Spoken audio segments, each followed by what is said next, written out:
चमत्कार हो रहा है, शिव निराकार साकार हो रहा है। गीता में वादा किया वो निभाए, गीता में वादा किया वो निभाए। परम धाम तज के वो धरती पे आए, परम धाम तज के वो धरती पे आए।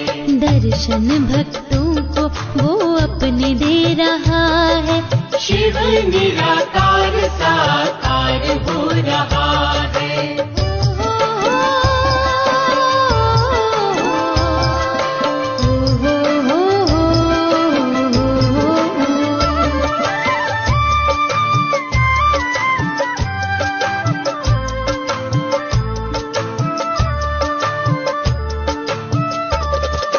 अमरनाथ शिव सबकी ले रहे बलाएं, फरिश्तों सीखो तुम देव की कलाएं। अपनी पार्वतियों को वो मुरली सुनाए, उनको बीते जन्मों की यादें दिलाए।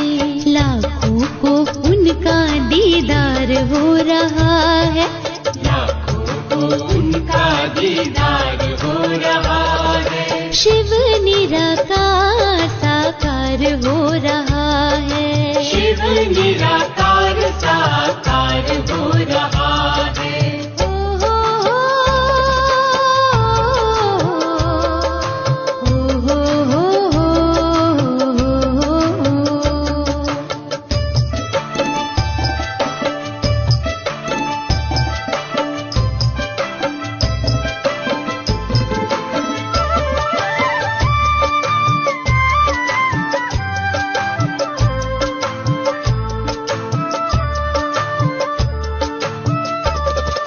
गिरजा घरों में होती है प्रार्थना, गुरुद्वारों में होती गुरुवाणियाँ, मंदिरों में होती पूजा अर्चना, होती है मस्जिदों में रोज़नी अज़ान। यहाँ देखो हाजिर हुजूर हो रहा है, यहाँ देखो हाजिर हुजूर हो रहा है।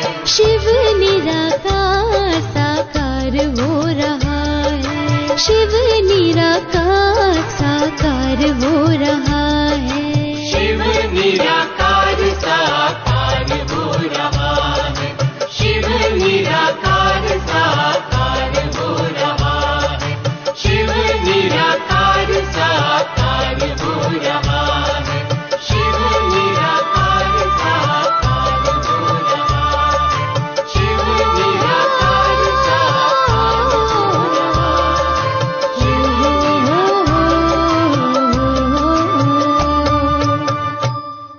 है। ओम शांति। शिव बाबा ब्रह्मा मुख से कल्प में एक बार संगम युग पर आकर भगवानुवाच करते हैं, हम सबको ज्ञान गुणों और शक्तियों से भरते हैं।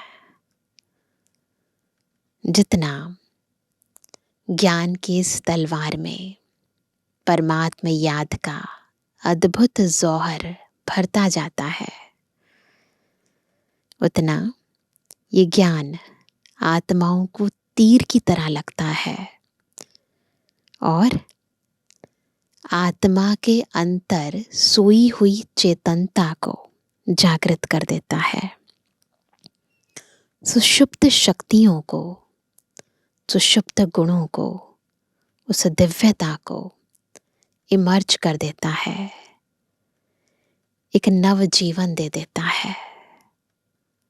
इसलिए बाबा रोज हमें बार बार स्मृति दिलाते हैं कि मुझे याद करो, ताकि ये ज्ञान केवल सुनने और सुनाने तक सीमित ना रहे, अभी तो ये ज्ञान हमारे जीवन में समा जाए और हम इस ज्ञान का प्रत्यक्ष स्वरूप बन जाएं। आज की मुरली भी हमें याद के इस जौहर को और अधिक गहरा करने पर जोर दे रही है। सुनते हैं बाबा के मधुर महावाक्य। आज 17 तारीख 17 सितंबर 2024। बाबा के मधुर महावाक्य हैं, मीठे बच्चे यह राज सभी को सुनाओ कि आबू सबसे बड़ा तीर्थ है। स्वयं भगवान ने यहाँ से सबकी सदगति की है। आबू सबसे बड़ा तीर्थ है। प्रश्न है, कौन सी एक बात मनुष्य अगर समझ जाए तो यहाँ भीड़ लग जाएगी। बस एक बात समझ जाए। उत्तर है, मुख्य बात समझ लें कि बाप ने जो राजयोग सिखाया था वह अभी फिर से सिखा रहे हैं। वह सर्वव्यापी नहीं है। बाप इस समय आबू में आकर विश्व में शांति स्थापन कर रहे हैं। उसका जड़ यादगार दिलवाड़ा मंदिर भी है। आदिदेव यहाँ चैतन्य में बैठे हैं। यह चैतन्य दिलवाड़ा मंदिर है। यह बात समझ लें तो आबू की महिमा हो जाए और यहाँ भीड़ लग जाए। आबू का नाम बाला हो गया तो यहाँ बहुत आएंगे, है ना। भक्तों को पता चल जाए कि जिसकी वो आराधना कर रहे हैं, पूजा कर रहे हैं, व्रत रख रहे हैं, जिसके लिए वो इस सृष्टि पर आ चुके हैं, तो भीड़ ना लग जाए। ओम शांति। बच्चों को योग सिखाया और सब जगह तो आप ही सीखते हैं।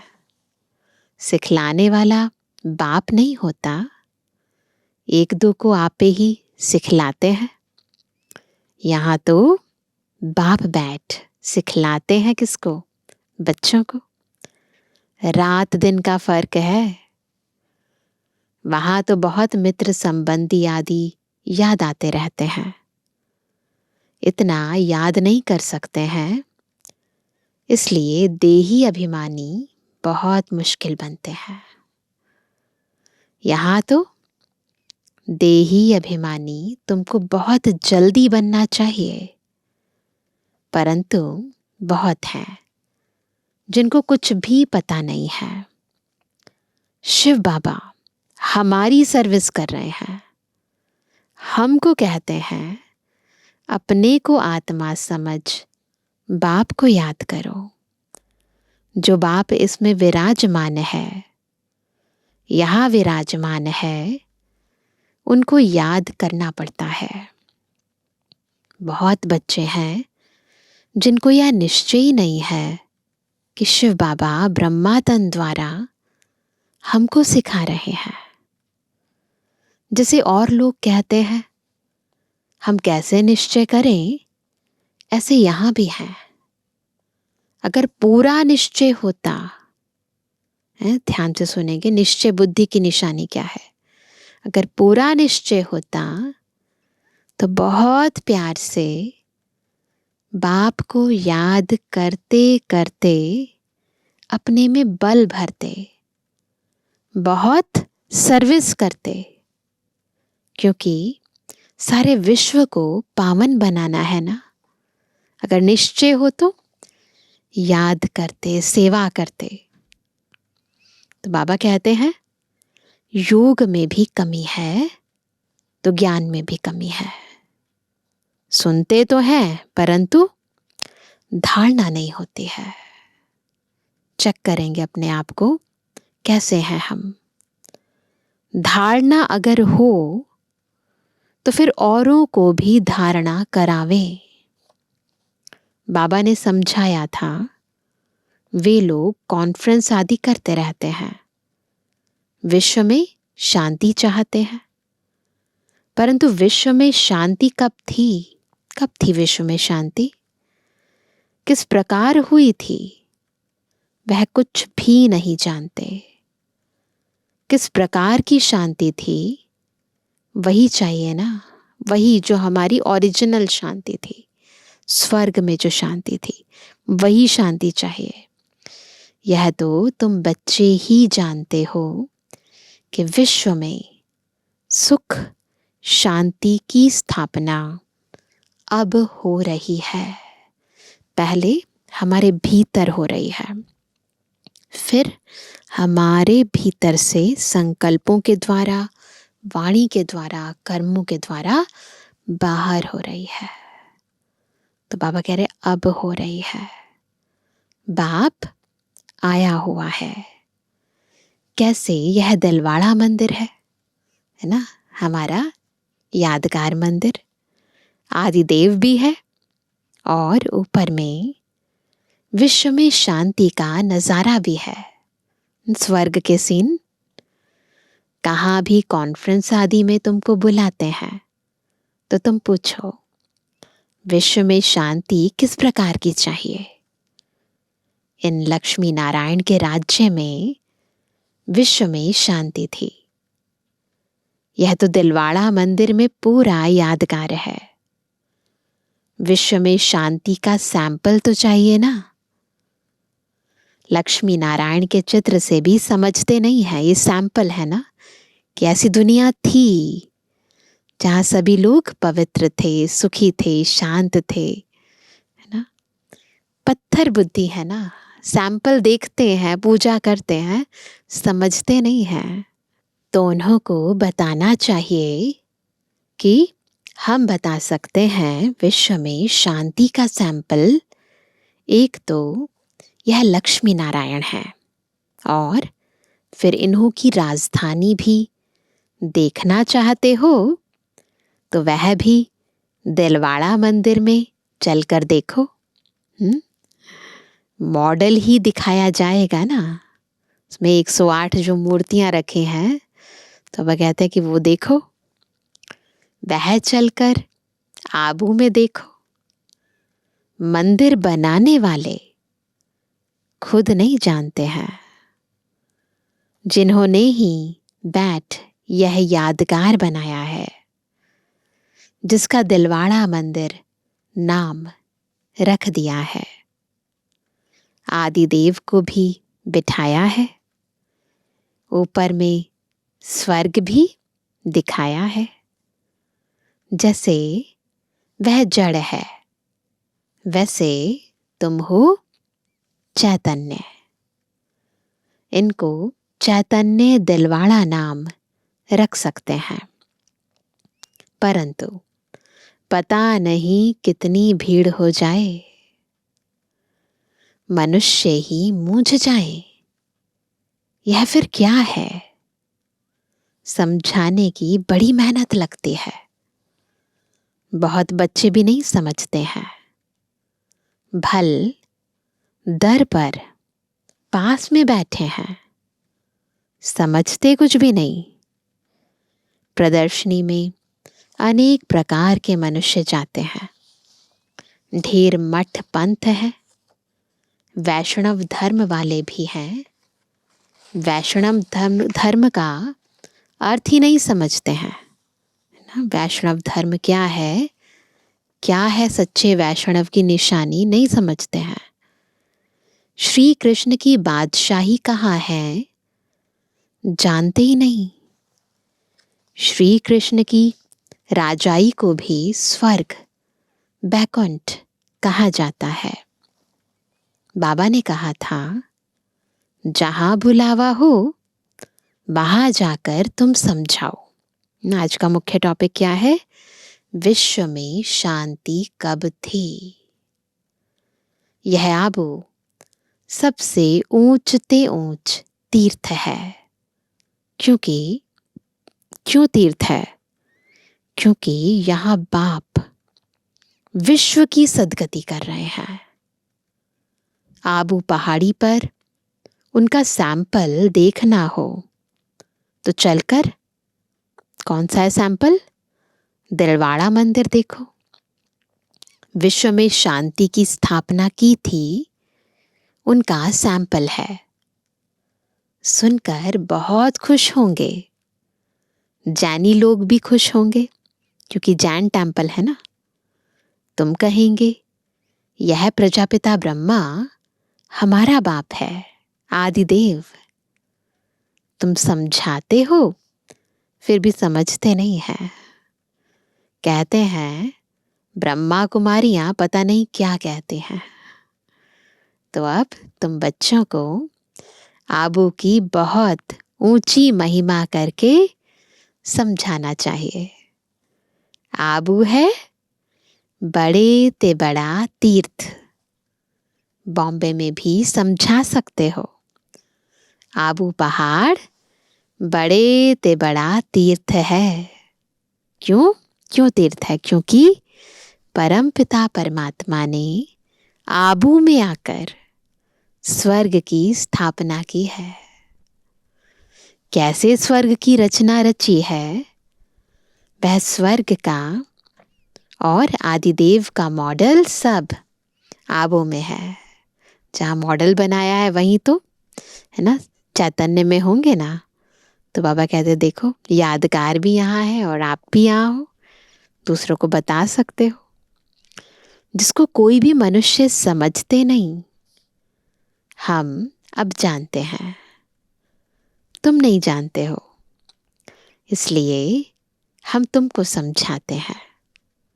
पहले तो तुम पूछो वही क्वेश्चन। आज का मुख्य क्वेश्चन क्या है कि विश्व में शांति किस प्रकार चाहते हो? कभी देखा है? विश्व में शांति तो इनके किनके? लक्ष्मी नारायण के राज्य में थी।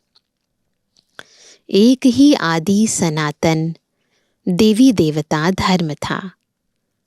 इनकी डिनाइस्टी का राज्य था। चलो तो इन्हों की राजधानी का मॉडल आबू में तुमको दिखाएं, है ना। कौन सा है मॉडल? दिलवाड़ा मंदिर। यह तो है ही पुरानी पतित दुनिया। नई दुनिया तो नहीं कहेंगे ना। नई दुनिया का मॉडल तो यहाँ है। नई दुनिया अब स्थापन हो रही है। तुम जानते हो तब बतलाते हो। सभी नहीं जानते हैं, न बतलाते हैं, न समझ में ही आता है। बात है बहुत सहज। ऊपर में स्वर्ग की राजधानी खड़ी है, नीचे आदिदेव बैठा है, जिसको एडम भी कहते हैं। वह है, उनका और क्या नाम है? आदिदेव, एडम, और वह है ग्रेट ग्रेट ग्रैंडफादर। ऐसी तुम महिमा सुनाएंगे तो सुनकर खुश होंगे। है भी बरोबर एक्यूरेट। कहो तुम श्री कृष्ण की महिमा करते हो, परंतु तुम जानते तो कुछ नहीं हो। श्री कृष्ण तो बैकुंठ का महाराजा, विश्व का मालिक था ना। शास्त्रों में तो बहुत सारी कहानियां हैं, मथुरा वृंदावन की कहानियां, पर बाबा बताते हैं वो तो वैकुंठ का महाराजा था, विश्व का मालिक था। उसका तुम मॉडल देखना चाहते हो तो चलो। कहाँ चलो? आबू में। तुमको वैकुंठ का मॉडल दिखाएंगे। कैसे पुरुषोत्तम संगम युग पर राजयोग सीखते हैं, जिससे फिर विश्व के मालिक बने हैं, वह भी मॉडल दिखावें। संगम युग की तपस्या भी दिखाएं। प्रैक्टिकल जो हुआ था उनका यादगार दिखाएं। शिव बाबा जिसने लक्ष्मी नारायण का राज्य स्थापन किया, उनका भी चित्र है। अम्बा का भी चित्र है। अम्बा को कोई 10-20 भुजाएं नहीं है। दिलवाड़ा टेम्पल में ही छोटी छोटी कोठरियां बनी हुई हैं, उसमें अम्बा का भी चित्र है। तो बाबा ने कहा अम्बा को कोई 10-20 भुजाएं नहीं है ना, किसी को भी नहीं होती 10-20 भुजाएं। भुजाएं तो 2 ही होती हैं ना। भुजाएं प्रतीकात्मक है वो चित्र। भुजाएं यानी हैंड्स थे, सहयोगी साथी थे। तुम आओ तो तुमको दिखाएं। वैकुंठ भी आबू में दिखाए। आबू में ही बाप ने आकर सारे विश्व को हेवन बनाया है, सदगति दी है। आबू सबसे बड़ा तीर्थ है। सब धर्म वालों की सदगति करने वाला एक ही बाप है। उनका यादगार चलो तो आपको आबू में दिखाएं। आबू की तो तुम बहुत महिमा कर सकते हो, तुमको सब यादगार दिखाएं। क्रिश्चियन लोग भी जानना चाहते हैं प्राचीन भारत का राजयोग किसने सिखाया। बहुत मशहूर है ना भारत का राजयोग, तो वो भी जानना चाहते हैं क्या चीज थी। बोलो, क्या बोलेंगे, क्या करो? चलो आबू में दिखाए। वैकुंठ भी पूरा एक्यूरेट बनाया है ऊपर छत में। तुम ऐसा नहीं बना सकते हो, तो यह अच्छी रीति बताना है ना। टूरिस्ट धक्का खाते हैं, वह भी आकर समझे। तुम्हारा आबू का नाम बाला हो गया तो बहुत आएंगे। आबू बहुत मशहूर हो जाएगा। जब कोई पूछते हैं कि विश्व में शांति कैसे हो, सम्मेलन आदि में निमंत्रण देते हैं, तो पूछना चाहिए विश्व में शांति कब थी, वह जानते हो? ऐसे पूछ सकते हैं। विश्व में शांति कैसे थी, चलो हम समझाएं। मॉडल्स आदि सब दिखाएं। ऐसा मॉडल और कहाँ भी नहीं है, सारी इंडिया में नहीं है। आबू ही सबसे बड़ा ऊंचते ऊंच तीर्थ है, जिसमें बाप ने आकर के विश्व में शांति, सर्व की सदगति की है। यह बातें और कोई नहीं जानते। तुम्हारे में भी नंबरवार हैं। भल बड़े महारथी म्यूजियम आदि संभालने वाले हैं, परंतु ठीक रीति किसको समझाते हैं व नहीं। बाबा रीड तो करते हैं ना, बाबा सब कुछ समझते हैं। जो भी जहां भी हैं उनको समझते हैं। कौन कौन पुरुषार्थ करते हैं, क्या पद पाएंगे। इस समय अगर मर पड़े तो कुछ भी पद पा नहीं सकेंगे। याद के यात्रा की मेहनत वह समझ नहीं सकते। बाप रोज रोज नई बातें समझाते हैं। ऐसे ऐसे समझा कर ले आओ, यहाँ तो यादगार कायम है। बाप कहते हैं मैं भी यहाँ हूँ, आदिदेव भी यहाँ है, वैकुंठ भी यहाँ है। आबू की बहुत भारी महिमा हो जाएगी। आबू पता नहीं क्या हो जाएगा। जैसे देखो, कुरुक्षेत्र को अच्छा बनाने के लिए करोड़ों रुपया उड़ाते रहते हैं। कहते हैं ना कुरुक्षेत्र के मैदान में महाभारत लड़ाई हुई, तो वहां पर उसे अच्छा बनाने के लिए करोड़ों रुपया उड़ाते रहते हैं। कितने ढेर मनुष्य जाकर वहां इकट्ठे होते हैं। इतनी बदबू गंदगी होती है, बात मत पूछो, कितनी भीड़ होती है। समाचार आया था कि भजन मंडली की एक बस नदी में डूब गई। बाबा ने न्यूज़पेपर में न्यूज़ पढ़ी होगी। यह सब दुख है ना, अकाले मृत्यु होती रहती है। वहां तो ऐसे कुछ होता ही नहीं सतयुग में। ये सब बातें तुम समझा सकते हो। बातचीत करने वाला बड़ा सेंसिबल चाहिए। बाप ज्ञान का पंप कर रहे हैं, बुद्धि में बिठा रहे हैं अच्छी तरह। दुनिया थोड़ी इन बातों को समझती है। वह समझते हैं नई दुनिया का सैर करने जाते हैं। बाप कहते हैं, क्या कहते हैं बाबा? दुनिया नई है क्या? नहीं, यह दुनिया अब पुरानी गई की गई। घूमने जाते हैं ना, तो बाबा कहते हैं ये तो पुरानी दुनिया है, जाने वाली है। वह कहते हैं भक्ति वाले, अब नहीं कहते, पर पहले काफी था कि 40,000 वर्ष पड़े हैं। तुम तो बतलाते हो कि सारा कल्प ही 5,000 वर्ष का है। पुरानी दुनिया का तो मौत सामने खड़ा है।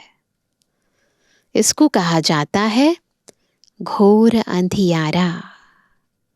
कुंभकर्ण की नींद में सोए पड़े हैं। कुंभकर्ण आधा कल्प सोता था, आधा कल्प जागता था, है ना? वो तो दिखाते हैं आधा साल सोता था, आधा साल जागता था। वो कहते कुंभकर्ण आधा कल्प सोता था, आधा कल्प जागता था। तुम कुंभकर्ण थे, हम भी सोए हुए थे ना आधा कल्प। तो यह खेल बड़ा वंडरफुल है। इन बातों को सब थोड़ी समझ सकते हैं। कई तो ऐसे ही भावना में आ जाते हैं, सुनते हैं यह सब जा रहे हैं तो चल पड़ते हैं, है ना? बस देखा देखी चल पड़ते हैं। उनको बताते हैं हम शिव बाबा पास जाते हैं, शिव बाबा स्वर्ग की स्थापना कर रहे हैं। उस बेहद के बाप को याद करने से बेहद का वर्षा मिलता है, बस ये बता सकते हैं। तो वह भी कह देते शिव बाबा हम आपके बच्चे हैं, आपसे वर्षा जरूर लेंगे, बस बेड़ा पार है। बस ये अंदर आ गया ना कि मुझे बाबा से पूरा वर्षा लेना है, तो बस बेड़ा पार है। भावना का भाड़ा देखो कितना मिलता है। भक्ति मार्ग में तो है अल्पकाल का सुख। यहां तुम बच्चे जानते हो बेहद के बाप से बेहद का वर्षा मिलता है। थोड़ा नहीं, वो तो अल्पकाल का सुख है, यहाँ तो बेहद का वर्षा मिलता है। तो बाबा कहते हैं वह तो है भावना का अल्पकाल के सुख का भाड़ा। यहां तुमको मिलता है 21 जन्मों के लिए भावना का भाड़ा। बाकी साक्षात्कार आदि में कुछ है नहीं, उससे कोई प्राप्ति नहीं है। कोई कहते हैं साक्षात्कार हो, तब बाबा समझ जाते हैं कुछ भी समझा नहीं है। अगर ये इच्छा है ना, इसका मतलब समझे नहीं हो ज्ञान को अभी। साक्षात्कार करना है तो क्या करो? तो जाकर नौधा भक्ति करो, उससे कुछ मिलता नहीं है। करके दूसरे जन्म में कुछ अच्छा बन पड़ेंगे, अच्छा भक्त होगा तो अच्छा जन्म मिलेगा। यह तो बात ही न्यारी है। यह पुरानी दुनिया बदल रही है। यहाँ तो पूरी दुनिया ही बदल रही है। बाप है ही दुनिया बदलने वाला। यादगार खड़ा है ना, बहुत पुराना मंदिर है। कुछ टूटता करता है तो फिर मरम्मत कराते रहते हैं, गवर्नमेंट मरम्मत कराती है, परंतु वह शोभा तो कम हो ही जाती है, क्योंकि वैसी नक्काशी तो नहीं कर सकते ना जैसे उन्होंने की है, तो शोभा थोड़ी कम तो हो ही जाती है। यह तो सब विनाशी चीजें हैं। तो बाप समझाते हैं बच्चे, एक तो अपने कल्याण के लिए क्या करना है? अपने को आत्मा समझ, समझ की बात यानी बुद्धि से अपने को आत्मा समझ बाप को याद करो तो विकर्म विनाश हो। पढ़ाई की बात है। बाकी यह जो मथुरा में मधुबन, कुंज, गली आदि बैठ बनाया है, वह कुछ भी है नहीं। न कोई गोप गोपियों का खेल है। यह समझाने की बड़ी मेहनत करनी पड़ती है, क्योंकि इतने समय की धारणा बैठी हुई है ना, पूरा का पूरा स्थान बना हुआ है। बताने वाले बड़े इंटरेस्टिंग तरीके से बताते हैं, शास्त्र लिखे हैं, तो फिर उनको समझाना कि सच में ऐसा नहीं हुआ था तो डिफ़िकल्ट हो जाता है ना। तो बाबा कहते हैं कि ये समझाने की बड़ी मेहनत करनी पड़ती है। एक एक पॉइंट अच्छी रीति बैठ समझाओ। कॉन्फ्रेंस आदि में भी चाहिए कौन? योग वाला। तलवार में जौहर नहीं होगा, ज्ञान तलवार में योग का जौहर नहीं होगा, किसको तीर लगेगा नहीं। तब बाप भी कहते हैं अभी देरी है। अभी मान लें कि परमात्मा सर्वव्यापी नहीं है तो भीड़ लग जाए, परंतु अभी टाइम नहीं है। एक बात मुख्य समझ जाएं कि राजयोग बाप ने सिखाया था, जो इस समय सिखला रहे हैं। इसके बदले नाम उसका डाल दिया है जो कि अभी सांवरा है। साकार मुरली है ना, तो वह कहते हैं शिव बाबा की जगह उसका नाम डाल दिया जो कि अभी सांवरा है। कितनी बड़ी भूल है। इससे ही तुम्हारा बेड़ा डूब गया है। अब बाप समझाते हैं, यह पढ़ाई सोर्स ऑफ इनकम है। स्वयं बाप मनुष्य को देवता बनाने के लिए पढ़ाने आते हैं। इसमें पवित्र भी जरूर बनना है, पढ़ना भी है और पवित्र भी बनना है। दैवी गुण भी धारण करने हैं। तो ज्ञान, योग, धारणा नंबरवार तो होते ही हैं। जो भी सेंटर्स हैं सब नंबरवार हैं। यह सारी राजधानी स्थापन हो रही है। सारे राजा नहीं बन रहे, राजधानी बन रही है। मासी का घर थोड़ी है। बोलो, स्वर्ग कहा जाता है सतयुग को, परंतु वहां का राज्य कैसे चलता है? देवताओं का झुंड देखना हो तो चलो आबू। और कोई ऐसी जगह है नहीं जहां ऐसे छत में राजाई दिखाई हो। भल अजमेर में स्वर्ग का मॉडल है, परंतु वह और बात है। यहाँ तो आदिदेव भी है ना, संगम का भी यादगार है ना। सतयुग किसने और कैसे स्थापन किया, यह तो एक्यूरेट यादगार है। अभी हम चैतन्य दिलवाड़ा नाम लिख नहीं सकते हैं ना। पांडव भवन को बाबा कहते हैं चैतन्य दिलवाड़ा, परंतु ऐसे नाम नहीं लिख सकते हैं। जब मनुष्य खुद समझ जाएंगे तो आप ही कहेंगे कि तुम लिखो। अभी नहीं। अभी तो देखो थोड़ी बात में ही क्या कर देते हैं। क्रोधी बहुत होते हैं ना, है ना। दूसरों के दिल को लग जाए फिर लड़ाई करने आ जाए। कहते क्रोधी बहुत होते हैं ना। दे अभिमान है ना, देही अभिमानी तो कोई हो ना सके सिवाय किसके? तुम बच्चों के। पुरुषार्थ करना है। ऐसे नहीं कि जो नसीब में होगा, मेहनत करनी है। पुरुषार्थी ऐसे नहीं कहेंगे। वह तो पुरुषार्थ करते रहेंगे, फिर जब फेल होते हैं तब कहते हैं तकदीर में जो था, है ना। अच्छा, मीठे मीठे कहते जन्मानी बच्चों पे जुर्मानी बाप दादा का दिल जान सको प्रेम से नंबरवार पुरुषार्थ अनुसार याद कर। रूहानी बच्चों की रूहानी बाप दादा को गुड मॉर्निंग, नमस्ते नमस्ते नमस्ते। धारणा के लिए मुख्य सार पहला, देही अभिमानी बनने का पूरा पूरा पुरुषार्थ करना है। ऐसे कभी नहीं सोचना है कि जो नसीब में होगा। सेंसिबल बनना है।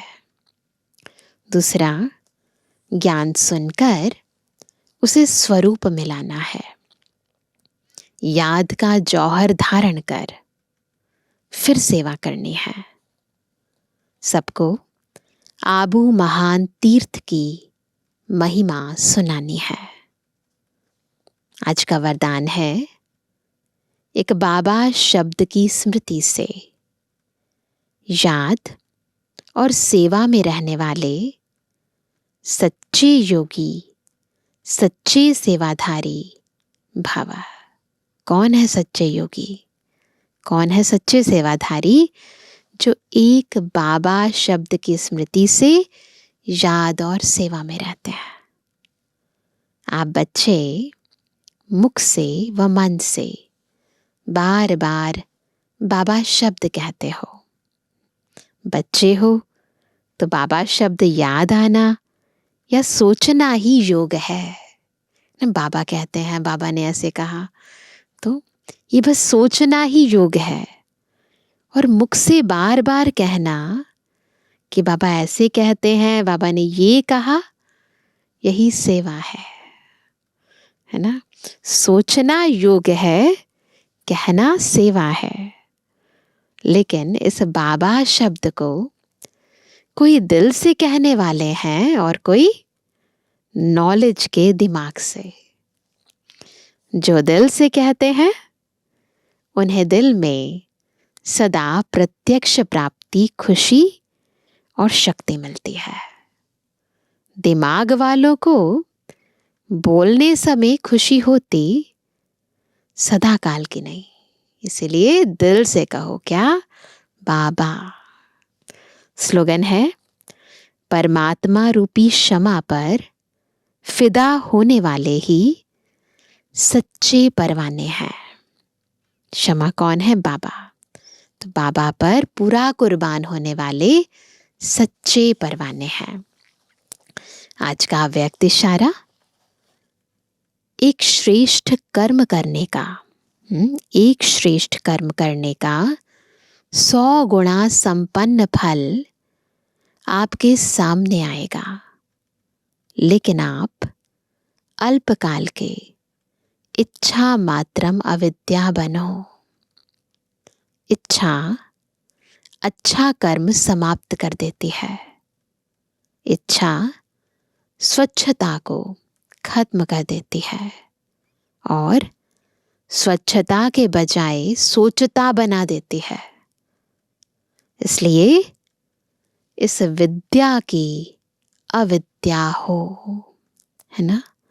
बिल्कुल कोई इच्छा नहीं, सेवा करते जाओ, मेवा ऑटोमेटिक मिलेगा। इच्छा नहीं करो। अच्छा, ओम शांति।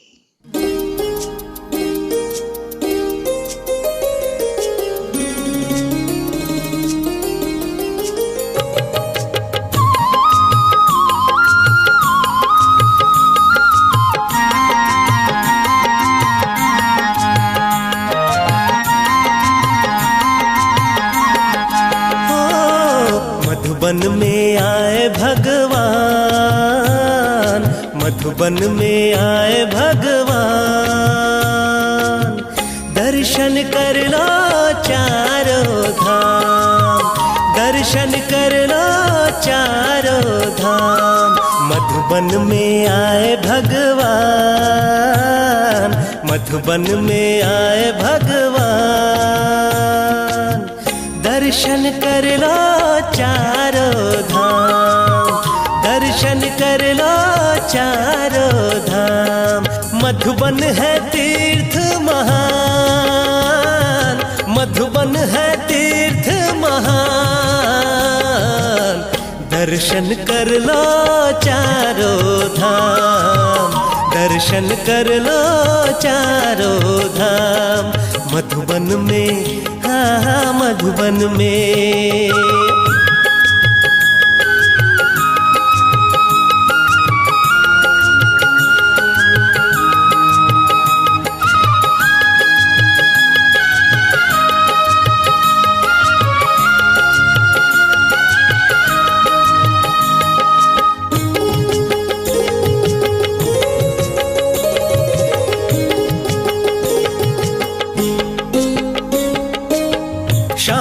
स्तंभ में शक्ति भर लो, शांति स्तंभ में शक्ति भर लो, शांति स्तंभ में शक्ति भर लो, शांति स्तंभ में शक्ति भर लो।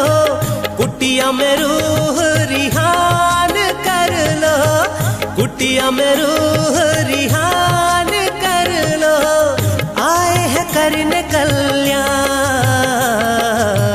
दर्शन कर लो चारों धाम, दर्शन कर लो चारों धाम। मधुबन में हाँ हाँ मधुबन में हाँ।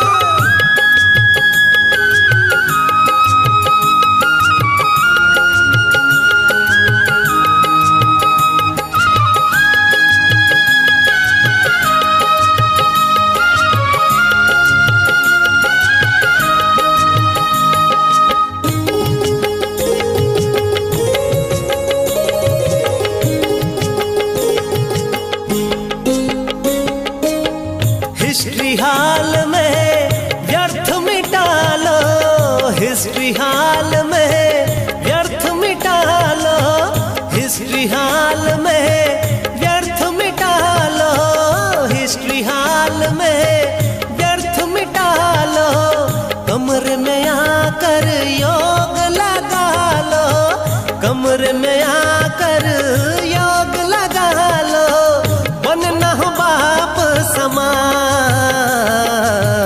दर्शन कर लो चारों धाम, दर्शन कर लो चारों धाम। मधुबन में हाँ हाँ मधुबन में।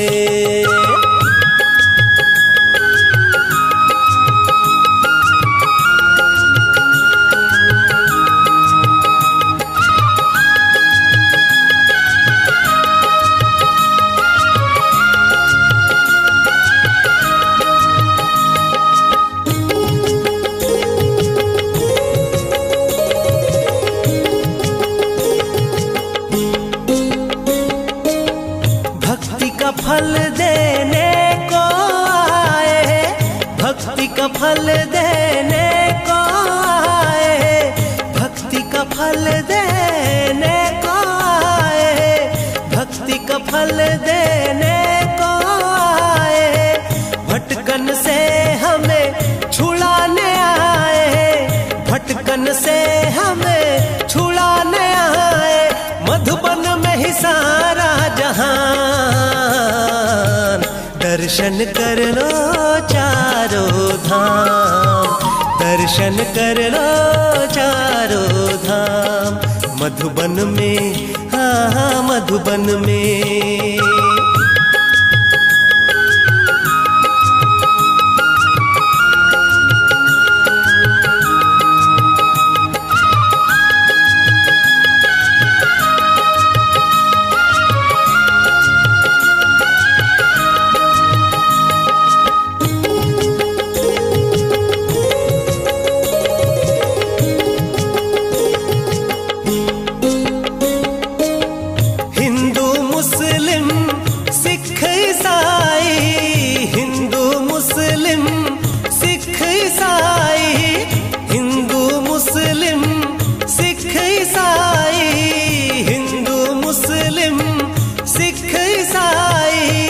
फादर मौला गुरु गोसाई, फादर मौला गुरु गोसाई, सबके लिए है समान। दर्शन कर लो चारों धाम, दर्शन कर लो चारों धाम। मधुबन में आए भगवान, मधुबन में आए भगवान। दर्शन कर लो चारों धाम, दर्शन कर लो चारों धाम। मधुबन है तीर्थ महान, मधुबन है तीर्थ महान। दर्शन कर लो चारों धाम, दर्शन कर लो चारों धाम, दर्शन कर लो चारों धाम। दर्शन कर लो चारों धाम, दर्शन कर लो चारों धाम, दर्शन कर लो चारों धाम, दर्शन कर लो चारों धाम।